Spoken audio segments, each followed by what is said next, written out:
We are bracing for heavy rain and potential for flooding tonight into the weekend, brought in by the tropics. Check out this video of some of the water levels slightly elevated at the Little Colorado River near Winslow.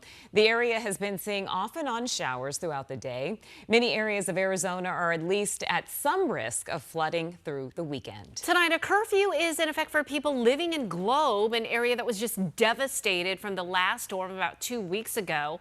Now everyone is getting ready for more. That's right. 12 News journalist Chase Golightly is joining us live from Globe. And Chase, people are not taking any chances with this next storm.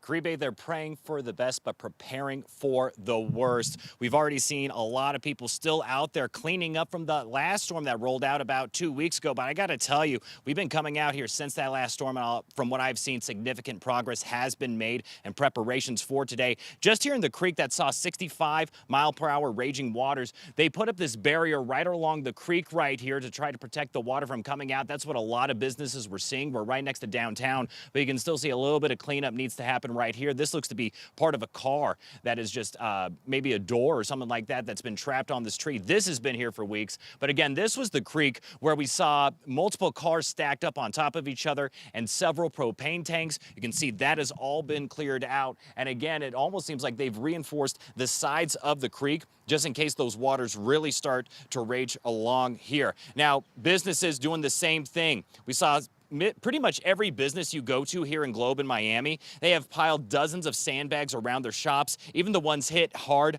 by the last flood are still doing all they can to protect their shops. We saw crews actually still doing cleanup and repairs right before that curfew is set to start at dusk, where a portion of the downtown area will have a curfew in place, meaning people can't go there. Then you have homeowners like Patty Head, whose home got flooded last time. She said they were trapped inside their house as it started to fill with water. Now, after everything she and her family went through, she's got more than 100 sandbags piled up all around her home. She said they even dug a trench behind her house to try to prevent that potential flooding from coming in. With every precaution she's taken, only time will tell if it's enough.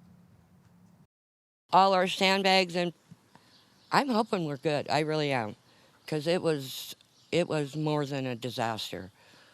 More than a disaster.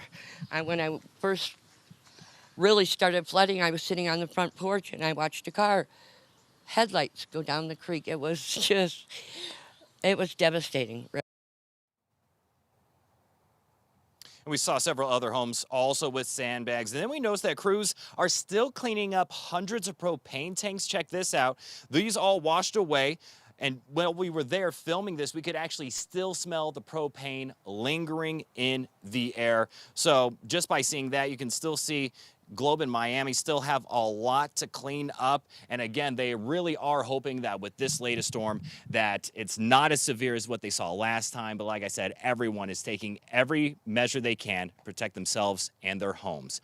We're live in Globe tonight. Chase Golightly, 12 News. Yeah, this is a tricky situation. Still trying to clean up from the last storm while trying to prepare for the next one. Chase, thank you. All right, let's bring in meteorologist Lindsay Riley now with our weather impact forecast. And we are tracking showers around the valley as well as the high country as we speak. Here's the full Arizona radar right now. Light to moderate rain lining I-40, but a bit heavier out toward Lake Havasu. Much of western Arizona has been seeing solid rain for the last several hours. We're also tracking some moisture to our south of Phoenix that is lifting to the north. So we're seeing some wet weather in Casa Grande, some of this spreading into Santan Valley, some light sprinkles. So this will be our chance as we near the 7 o'clock hour to get some wet weather into parts of the valley. And then the coverage is going to go up during the overnight, even out toward Buckeye and the White Tanks, Gila Bend. We're also seeing some showers. Right now it's dry in Phoenix, but again, a couple isolated storms before around 7 o'clock or so, and then the coverage goes up overnight. You can see some moderate rainfall falling, and it's been pretty wet afternoon out toward Lake Havasu and the Kingman area, stretching up toward I-40, still coming down in Flagstaff. Holbrook, some of these showers now moving to the north of you, so you'll see a little bit of a break. And then further in southeastern Arizona, it's been actually a pretty dry day closer to Safford and Cochise counties, but those are the areas that are going to see more later in the weekend. So as far as our hour-by-hour forecast, for tonight here in the valley. We do increase to a 30% chance by 8 o'clock, and then hour by hour during the overnight hours, we can expect scattered showers and storms, some heavier downpours. Some of this moisture lingering till about 8 a.m. tomorrow morning, and then we should see a lull by the late morning hours, but more is in the forecast for tomorrow afternoon. Now up in Flagstaff, you can see slightly higher numbers, 90% by 8 p.m., even at 2 a.m., 90%. So the rain heavy at times in Flag during the overnight. We'll have additional rainfall tomorrow. Flood watch is in effect. In fact, for the Phoenix area, it's been extended now through Sunday. So we have 48 hours to go. Down near Tucson, it goes till Monday, and up in Flagstaff, it goes through tomorrow night. Meteorologist Chris Dunn standing by, and you have a little bit more on how this tropical connection is fueling all this moisture. Yeah, Lindsay, this is a soupy, juicy, tropical atmosphere and air mass coming up from the south, something that we don't normally describe Arizona's weather as tropical, but we are getting a feed from Priscilla and Raymond, two storms down here to the south, and you can see everything is flowing up to the north. In fact, when Lizzie was showing you the radar, all of the radar returns going from south to north, pulling up this tropical moisture. This is the latest on tropical storm or post-tropical storm Priscilla because it's basically faded away at this point. So it's just a remnant low, and there's hardly even a swirl of clouds to be discerned on the satellite and the radar.